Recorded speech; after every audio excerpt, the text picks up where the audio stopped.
Hello YouTubers.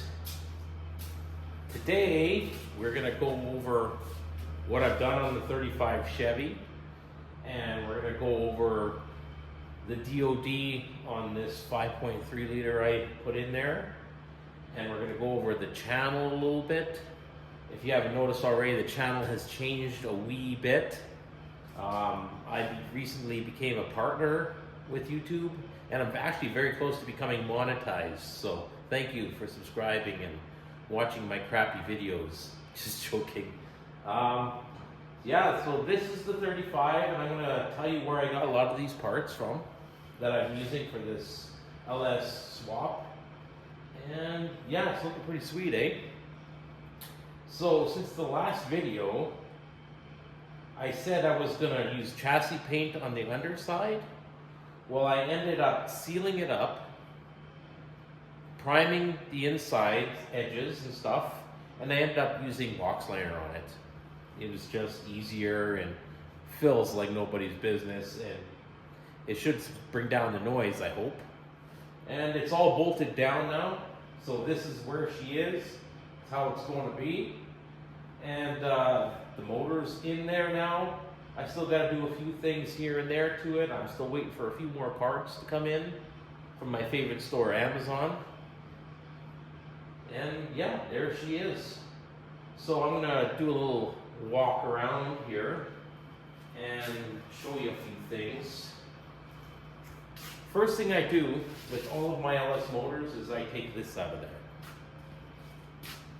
and I replace it with this. What this is, and a lot of people, believe it or not, have not seen one of these things before. This is actually a block heater that heats the block up when it's cold out. Up here in Canada, we get up to minus 40 below here, so we need these to heat our motors up. It only needs about 15 minutes an hour, but we need these up here. So I always pull them out because less chance of it leaking, so I buy these plugs off of Amazon. They're like $16 or something like that. And then I plug her up because I drive Street Queens. So I don't do the off-roading thing anymore anyways. So this is what I do. This is what I do here. So let's get to her.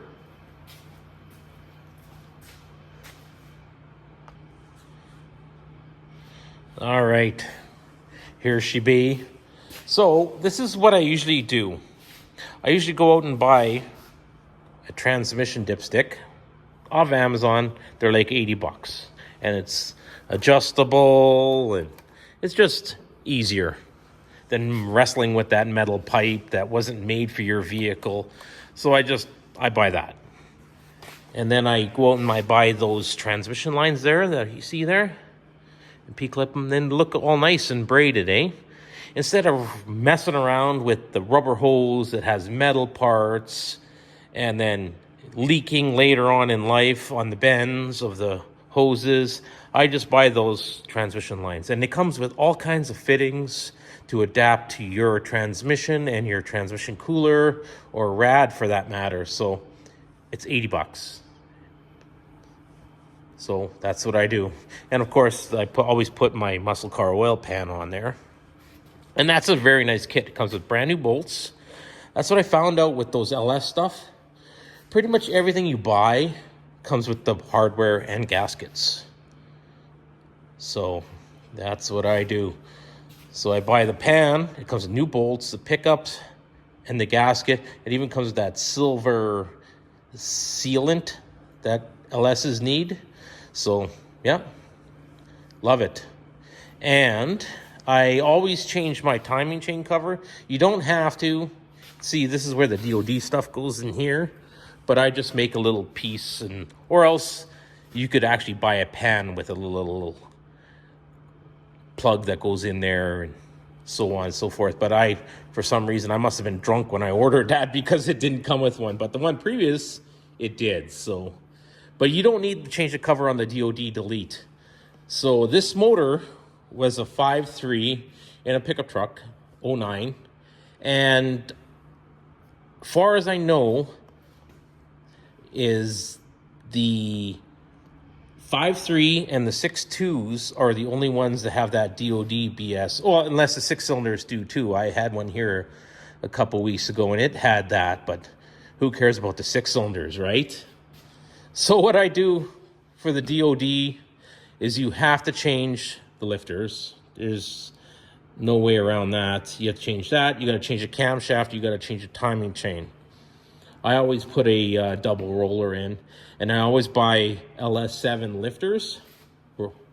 And for some reason, with these DODs, the valves are always extremely pitted. So I always change the valves. I always put some stainless steel ones in there. Yep. And you got to change your valley plate here. Valley plate. I don't have one yet. It'll be here Friday. I ordered 2 of them. So they'll be here Friday. And by the way, I get everything from Amazon. It's just easier that way. I just get it from Amazon. It comes right to my door. And I don't have to run around after stores and people that have them for sale in Marketplace. I just order everything off of Amazon. It's just easier. And here is my fuel kit. It comes with the Corvette. It's not a filter, it is like a restrictor. And I got the pump. It comes with the pump, and it comes with all of the fittings. Every fittings you can think of here. It goes right to the tank, right to the fuel rail. It's got electrical connections for the pump. And yes, this is high pressure rubber. A lot of people frown upon it, especially the old guys that are used to wrestling with metal and aluminum fuel lines.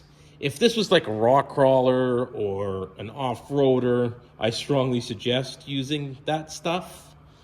But this is the new system. For a Street Queen, rubber's perfect. And you P-clip it in place and rock and roll, my friends. Yeah, so all you need is the filter in this line.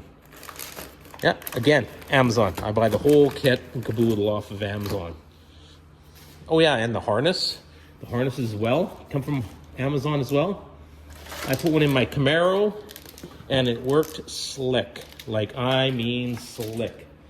And this harness here for the injectors, it came with these little pigtails if you want to go to an LS1 intake.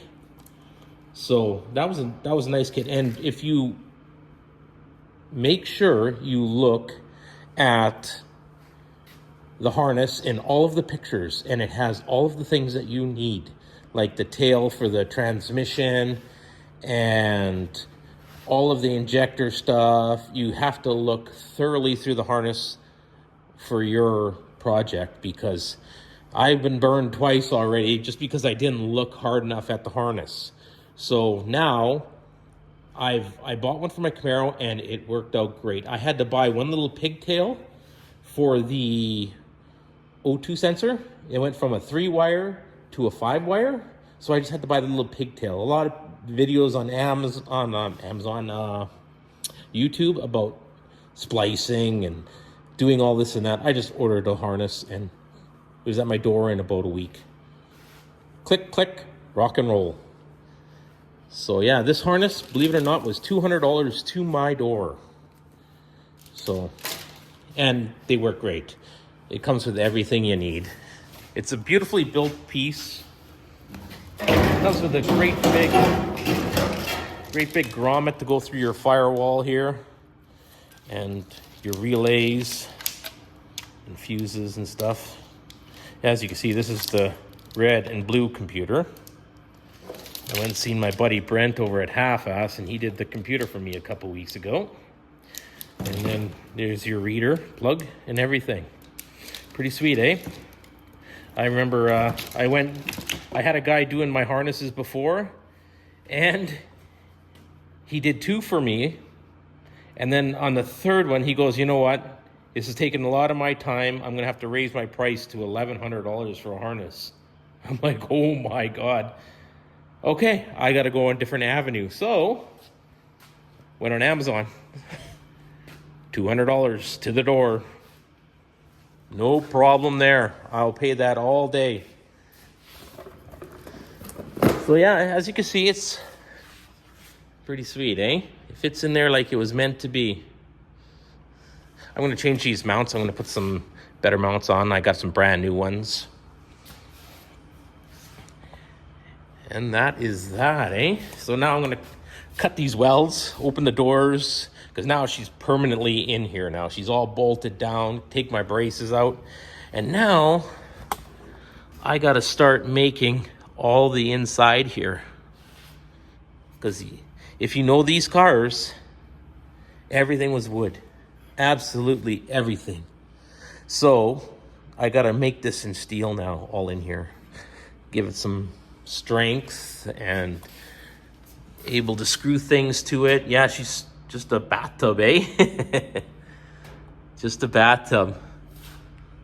Yeah, from what I heard, with all of the wood was all hardwood in this car. So I was told that all the wood that they used in these cars were pallets of parts that went to the factory. So they used the pallets inside of the vehicles. That's what I heard. I don't know how true that is, but that's just what I heard. So this is the update. I painted the firewall. It's just black, just a flat black. And that's what the car is going to be.